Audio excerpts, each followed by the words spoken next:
बिस्मिल्लाहिर्रहमानिर्रहीम। अस्सलाम वालेकुम नाज़रीन। हजर असवद खाना काबा के मशरकी कोने में नस्ब वो मुक़द्दस पत्थर है जिसे हज़रत इब्राहीम अलैहिस्सलाम और हज़रत इस्माईल अलैहिस्सलाम ने अल्लाह के हुक्म से खाना काबा की तामीर के वक्त अपनी जगह रखा। इस्लाम में इसकी बहुत बड़ी फजीलत है। रसूलुल्लाह सल्लल्लाहु अलैहि वसल्लम ने फरमाया, हजर असवद जन्नत का पत्थर है, उसे दूध से ज़्यादा सफ़ेद बनाया गया था, लेकिन इंसानों के गुनाहों ने उसे स्याह कर दिया। ये वो पत्थर है जिसे हाजी और उम्रा करने वाले तवाफ के दौरान बोसा देते हैं या हाथ लगाकर सलाम करते हैं। इसकी ये अजमत हमेशा से रही है, लेकिन एक दौर ऐसा आया जब इसे खाना काबा से निकाल कर ले जाया गया और यही तारीख में हजर असवद की चोरी के नाम से मशहूर है।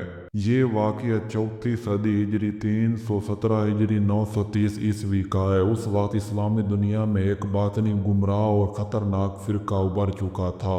करामता इस्माइली शिया फ़िरके की एक इंतहा पसंद शाख थे जो खलीफा वक्त और मक्का और मदीना की रूहानी मरकज़ियत को ख़त्म करना चाहते थे। उनका मरकज़ बहरीन और हिजर मौजूदा सऊदी अरब का मशरकी इलाका था। उनके अकायद इस्लाम के बुनियादी अकायद से मुतसादम थे और ये लोग नमाज, रोज़ा, हज जैसे फ़राइज़ को बेमानी करार देते थे। इनका मकसद मुसलमानों में फसाद फैलाना और खाना काबा को तबाह करना था ताकि हज का निज़ाम ख़त्म हो जाए। इनके सबसे ख़तरनाक रहनुमा का नाम अबू ताहिर जनाबी था, जो अपने वक्त का नहायत खूंखार और जालिम शख्स था। वो जवान, बहादुर मगर दीन दुश्मन था और हज के मौसम को लूट मार का बेहतरीन मौका समझता था। हज का मौसम और खाना काबा पर हमला।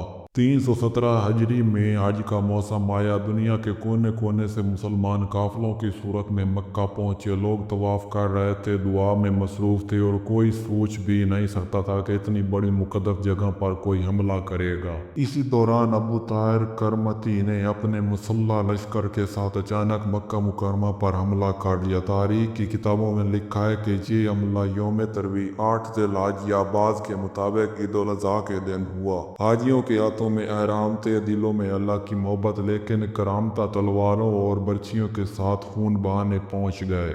मक्का में कत्लेआम। अबू ताहिर के सिपाहियों ने मस्जिदुल हराम में मौजूद हाजियों पर हमला कर दिया। हजारों हाजी शहीद कर दिए गए। खाना काबा के सहन में लाशें गिर गई, हत्ता कि हरम के कुओं में लाशें डाल दी गईं। तारीख के तबरा, अल बदाइया और नहाया और अल फखरा में लिखा है कि उस दिन मक्का का सहन शोदा के खून से सुर्ख हो गया। अबू ताहिर करमती ने खाना काबा के दरवाजे पर खड़े होकर तकब्बर से कहा, मैं ही अल्लाह हूँ, मैं ही दुनिया को रिज़्क देता हूँ। देखो, आज मैंने तुम्हारा हज ख़त्म कर दिया। हजर असवद की चोरी। कत्लेआम के बाद करामता ने खाना काबा का दरवाज़ा तोड़ डाला। उन्होंने काबा का गिलाफ पिसवा फाड़ डाला और उसमें लगे कीमती जेवरात लूट लिए। फिर उनका सबसे बड़ा जुर्म ये हुआ कि उन्होंने हजर असवद को अपनी जगह से उखाड़ लिया। मौरखीन लिखते हैं कि जब उन्होंने हजर असवद को निकालने की कोशिश की तो वो अपनी जगह से ना हिलता था। कई बार की कोशिश और बेअदबी के बाद वो उसे निकालने में कामयाब हुए।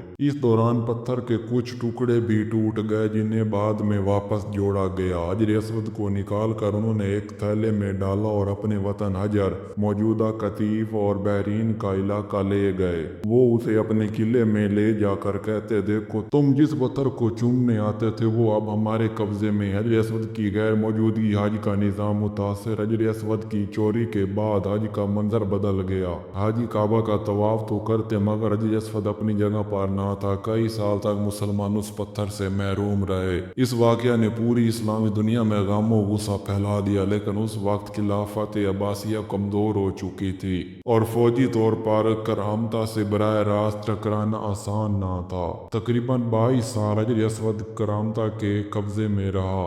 यह इस्लाम की तारीख में हजर असवद की सबसे तवील गैर मौजूदगी थी। इस दौरान कई बार खलीफा वक्त ने खतो किताबत की, सफारतकार भेजे और मालो दौलत की पेशकश की कि वो पत्थर वापस कर दे, मगर अबू ताहिर इनकार करता रहा। आखिरकार अबू ताहिर की मौत के बाद उसके जानशीन नरम पड़ गए।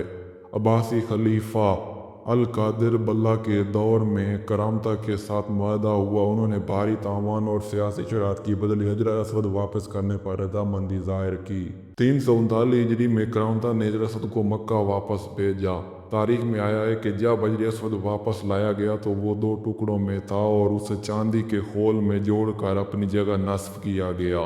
آج بھی حجر اسود چاندی کے خول میں نظر آتا ہے، یہی اس واقعہ کی یادگار ہے۔ واپسی کے وقت کرامتا نے مذاق اڑاتے ہوئے کہا، ہم نے اسے اپنی مرضی سے لیا تھا اور اپنی مرضی سے واپس دے رہے ہیں۔ نہ تمہارے رب نے ہمیں سزا دی، نہ تم ہمیں شکست دے سکے۔ لیکن حقیقت یہ ہے کہ کرامتا کا زوال جلد شروع ہو گیا، ان کی حکومت ٹوٹ پھوٹ کا شکار ہوئی اور وہ تاریخ کے اندھیروں میں گم ہو گئے۔ اللہ کا گھر محفوظ ہے، چاہے کافر یا فاسق وقتی طور پر نقصان پہنچا دیں، اللہ اپنے گھر کی حفاظت کرتا ہے۔ باطل کا انجام تباہی ہے، کرامتا کا انجام عبرتناک ہوا۔ مسلمانوں میں اتحاد کی ضرورت، اگر اس وقت خلافت مضبوط ہوتی تو حجر اسود اتنے سال غائب نہ رہتا۔ مقدسات کی حرمت، اللہ کے گھر کی بے حرمتی دنیا و آخرت میں نقصان کا سبب بنتی ہے۔ اللہ اکبر۔ اگر آج کی ویڈیو پسند آئی ہو تو ویڈیو کو لائک کر دیں، چینل کو سبسکرائب کر دیں۔ ملتے ہیں نیکسٹ ویڈیو میں، تب تک کے لیے اللہ حافظ۔